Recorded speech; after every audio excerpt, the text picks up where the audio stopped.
You know, I think it's a pretty rare thing when a producer of a TV show can claim that because of his or her show, lives were saved.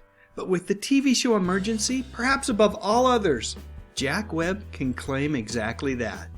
Yep, good old Mr. Webb, along with show creators Robert Senator and Harold Jack Bloom, should be awful proud of this particular TV show, which debuted during the winter of 1972 and ran for 6 seasons on NBC. Emergency was part of an extended universe which included the 60s version of Dragnet along with Adam 12. In fact, some members of the Emergency cast, including Randolph Mantooth, showed up on Adam 12 prior to Emergency's premiere.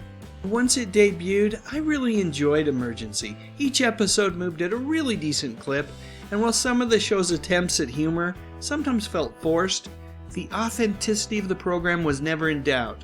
The series aimed to be a realistic portrayal of emergency medical services, and pioneering EMS leader James O. Page served as technical advisor. Additionally, the 2 main actors, Kevin Tighe and Randolph Mantooth, they were actually required to attend paramedic training so that they could more accurately reflect the highly skilled EMS officers that were DeSoto and Gage.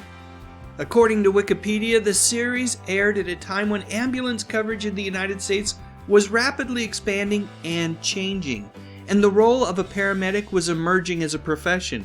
The series is credited with popularizing the concepts of EMS and paramedics in American society, and even inspiring other states and municipalities to expand the service.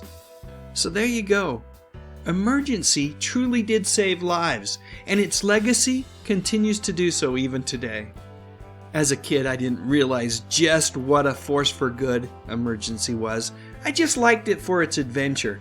Heck, I even enjoyed the Saturday morning animated version of the show called Emergency +4, which ran for a couple of seasons during the mid-70s.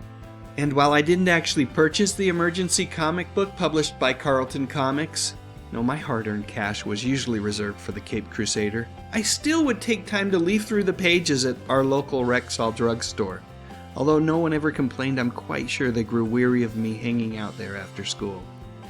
And if I remember correctly, my friend Leslie, whose dad was our local police chief, he had the Emergency lunchbox while we were in elementary school. And as with most lunchboxes during that era, the graphics were top-notch and really did a great job of capturing the spirit of the show.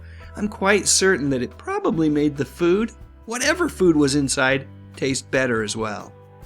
Yep, these guys pretty much became pop culture icons during the 70s, so much so that one of my favorite bands, The Tubes, made it a point to include Mantooth in the lyrics to their classic song, What Do You Want From Life? Folks, I know I'm talking about Emergency here, but more than 40 years later, the debut album from this band still holds up as an art rock pop culture masterpiece. And speaking of Randolph Mantooth, a quick trip over to his official website reveals that he has become something of an unlikely icon for those who make fire service and emergency medical services their career. In fact, he has been speaking at industry conferences since 1986. Randy's message is uplifting and heartfelt and recalls his more than 40 years of close relationships with firefighters, paramedics, and EMTs. So there you go. Emergency may never get the acclaim of Jack Webb's signature TV show Dragnet. But you know what? I dare say that the show has been way more impactful. What do you think? Leave your thoughts in the comments section, and while you're at it, if you enjoyed this video, I would appreciate a thumbs up.